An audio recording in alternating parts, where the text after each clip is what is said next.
Hello students. Constitutional law की पिछले class में हमने स्टार्ट किया था आर्टिकल 15 के बारे में। आर्टिकल 15 में 6 क्लोजेस हैं, 6 खंड हैं, जिसमें हम लोग आर्टिकल 15 का क्लोज फर्स्ट, सेकंड, थर्ड और फोर्थ पढ़ चुके थे। आर्टिकल 15(4) के बारे में थोड़ा सा मैं आपको रिमाइंड करवा दूं, जिसमें ये कहा गया था कि राज्य को ये अधिकार है, राज्य के पास इस बात की शक्ति है कि वो सामाजिक और शैक्षणिक दृष्टि से, सोशली और इकोनॉमिकली रूप से पिछड़े हुए वर्गों के लिए या अनुसूचित जाति और अनुसूचित जनजाति के लिए उनकी प्रगति के लिए विशेष उपबंध कर सकेगा राज्य। फिर आर्टिकल 15 के क्लोज 4 में राज्य को जो ये शक्ति दी गई थी वो राज्य की विवेकीय शक्ति थी, राज्य की डिस्क्रिशनरी पावर थी।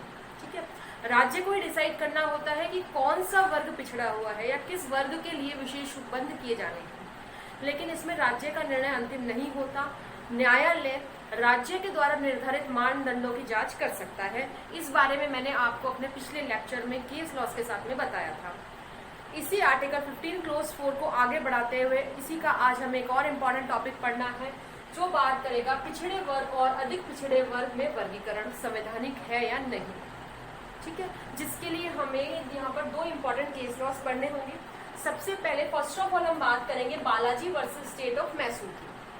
बालाजी का मामला 1963 का मामला है, जो सुप्रीम कोर्ट के सामने आया। इस मामले में सरकार ने एक ऑर्डर इशू किया था और मेडिकल और इंजीनियरिंग कॉलेजेस में एडमिशन के लिए उन्होंने एक नीति बनाई और उस नीति के तहत उन्होंने पिछड़े वर्ग को 28% आरक्षण दे दिया।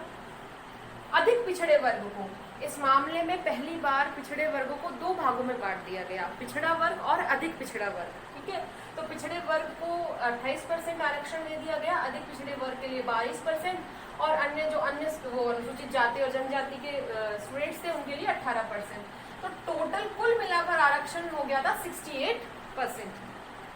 ठीक है, अब यहाँ पर उन स्टूडेंट्स ने चुनौती दी सरकार के इस आदेश को, जिनको की एडमिशन नहीं मिल पाया था और जिनके नंबर्स भी, मार्क्स भी जो थे वो हाई थे। उन्होंने ये कहा कि गवर्नमेंट का ये आदेश जो है वो गलत है, आर्टिकल 15 क्लोज 4 का उल्लंघन करता है। इस आधार पर क्योंकि कम मार्क्स प्राप्त करने वाले छात्रों को भी एडमिशन मिल जाता है इस आरक्षण के कारण, जबकि हम जैसे जो ज़्यादा अंक प्राप्त करने वाले हैं, जो मैक्सिमम मार्क्स प्राप्त करने वाले प्रत्याशी हैं, वो रह जाते हैं।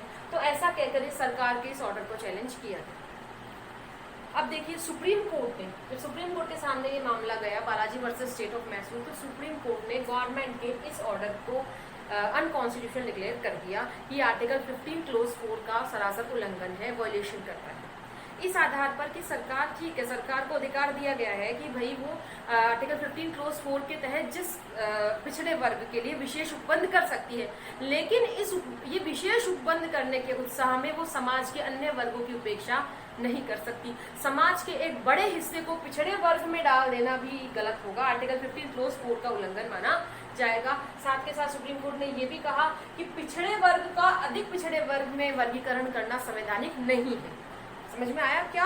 बालाजी के मामले में, Balaji versus State of Mysore में सुप्रीम कोर्ट ने ये कहा कि पिछड़े वर्ग का और अधिक पिछड़े वर्ग का 2 पार्ट्स में डिवाइडेड कर देना अनकॉन्स्टिट्यूशनल है। ना तो आप पिछड़े वर्ग को पिछड़ा वर्ग और अधिक पिछड़ा वर्ग में बांट सकते हैं, और दूसरा ये कहा सुप्रीम कोर्ट ने कि आरक्षण किसी भी तरीके से 50% से ज्यादा, मोर देन 50% नहीं हो सकता।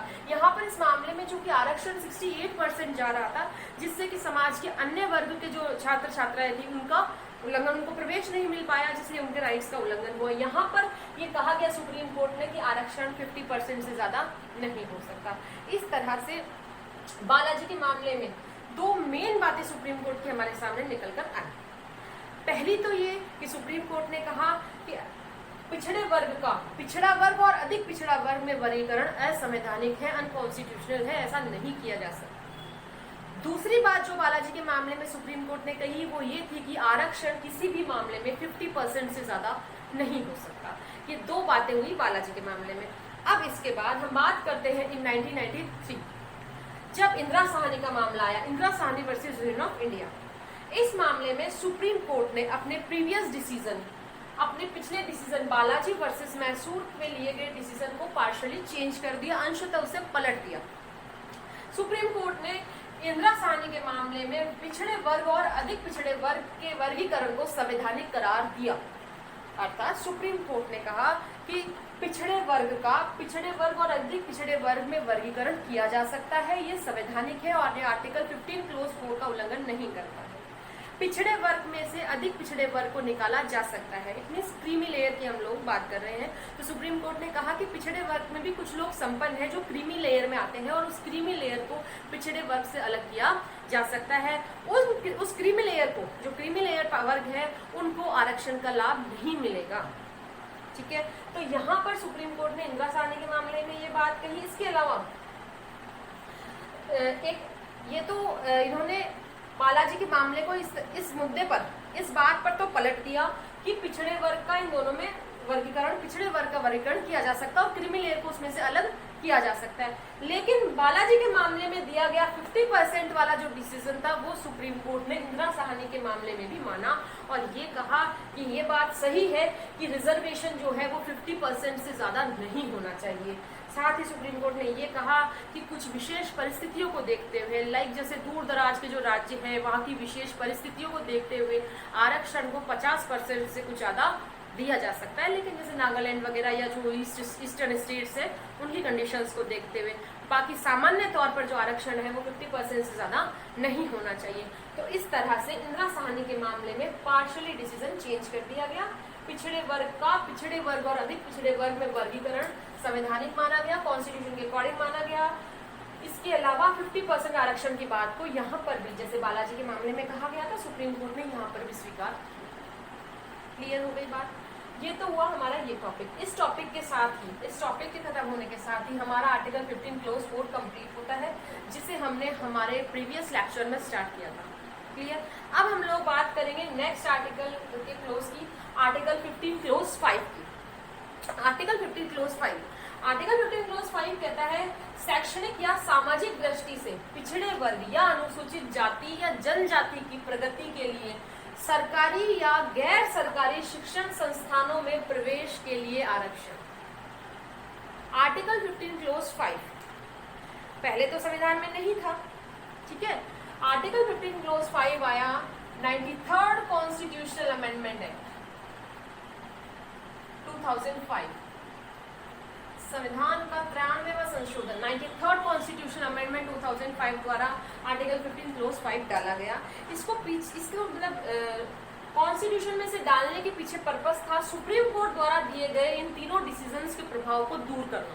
देखिए केस लॉज का नाम जैसा मैंने यहाँ लिखा है, TM Pai Foundation, Islamic Academy case हुआ आपका और PA Inamdar versus State of Maharashtra. तीनों जो केस लॉज है, इन तीनों ही केस लॉज में सुप्रीम कोर्ट ने ये कहा कि राज्य शैक्षणिक या सामाजिक दृष्टि से पिछड़े वर्गों को या अनुसूचित जाति जनजाति को, इनके लिए निजी शिक्षण संस्थान है, निजी व्यावसायिक जो शिक्षण संस्थान है, उनमें प्रवेश के लिए किसी प्रकार की कोई नीति नहीं बना सकती। निजी शिक्षण संस्थाओं को आरक्षण से अलग रखा गया, ठीक है। सुप्रीम कोर्ट के इन्हीं डिसीजंस, इन तीनों डिसीजंस के प्रभाव को दूर करने के लिए ही 93rd कॉन्स्टिट्यूशनल अमेंडमेंट किया गया और 93rd कॉन्स्टिट्यूशन अमेंडमेंट करके आर्टिकल 15 क्लोज 5 कॉन्स्टिट्यूशन के आर्टिकल 15 में डाला गया, जो ये कहता है कि राज्य को अधिकार है, राज्य जो है विशेष उपबंध कर सकता है किस मामले में, शिक्षण संस्थाओं में प्रवेश के संबंध में। ये बात आप लोग नोट डाउन कर ले, ध्यान भी रख ले कि जो इसका सब्जेक्ट मैटर है वो ये है। आर्टिकल 15 क्लोज 4 में ऐसा नहीं था, जबकि यहाँ पर किस बारे में है, ये बात कर रहा है शिक्षण संस्थाओं में प्रवेश के संबंध में। राज्य को अगर लगता है तो आर्टिकल 15 क्लोज 5 राज्य को ये अधिकार देता है, राज्य को पावर देता है कि राज्य सामाजिक या शैक्षणिक दृष्टि से पिछड़े हुए वर्गों के लिए या एससीज और एसटीज के लिए, अनुसूचित जाति या जनजाति की प्रगति के लिए सरकारी शिक्षण संस्थानों में या गैर सरकारी शिक्षण संस्थानों में, यानी कि निजी शिक्षण संस्थानों में प्रवेश के लिए आरक्षण की व्यवस्था कर सकता है। आरक्षण के संबंध में वो विधि द्वारा विशेष उपबंध बना सकता है। ये राज्य की शक्ति है जो कौन प्रदान कर रहा है, राज्य को 15 का क्लोज 5 प्रदान कर रहा है। फिर बात आती है तो और ये कब डाला गया, आपको ध्यान रखना चाहिए 93rd, it is inserted by the 93rd constitutional amendment act 2005।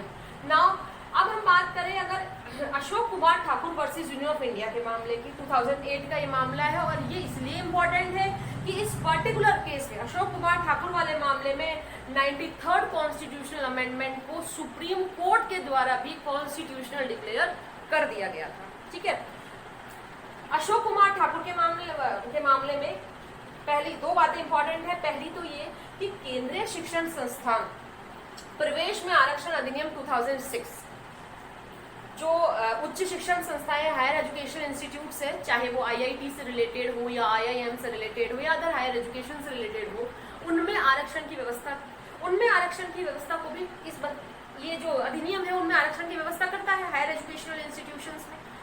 वहां पर भी जो है पिछड़े वर्ग को 27% आरक्षण की व्यवस्था थी।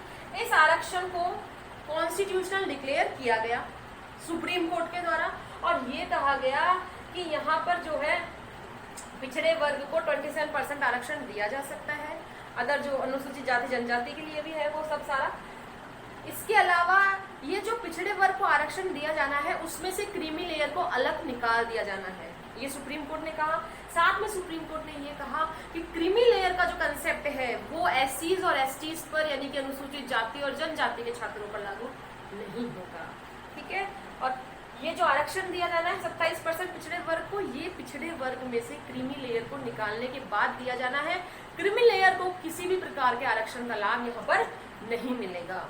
ठीक है, तो एक तो बात हुई ये कहते हुए सुप्रीम कोर्ट ने ये जो पर्टिकुलर आपका एक्ट है तो 2006 का केंद्रीय शिक्षण संस्थान प्रवेश में आरक्षण अधिनियम, इसको कॉन्स्टिट्यूशनल डिक्लेयर कर दिया, ये संवैधानिक है। दूसरा जो मेन काम हुआ इस बाद में वो ये था 93rd कॉन्स्टिट्यूशनल अमेंडमेंट एक्ट 2005 जिसके बारे में अभी हमने पहले बात करी, इसको भी सुप्रीम कोर्ट ने कॉन्स्टिट्यूशनल डिक्लेयर कर दिया, यानी कि ये दोनों चीजें यहाँ पर संवैधानिक घोषित कर दी गई, किसके द्वारा? सुप्रीम कोर्ट के द्वारा। ठीक है, तो इस तरह से आर्टिकल 15 क्लोज 5 कंप्लीट होता है हमारा। अब हमारा बचता है आर्टिकल 15 का लास्ट क्लोज 6 जो ईडब्ल्यूएस के बारे में बात करता है, जिसके बारे में हम हमारी अगले क्लास में चर्चा करेंगे। तब तक के लिए thank you all of you.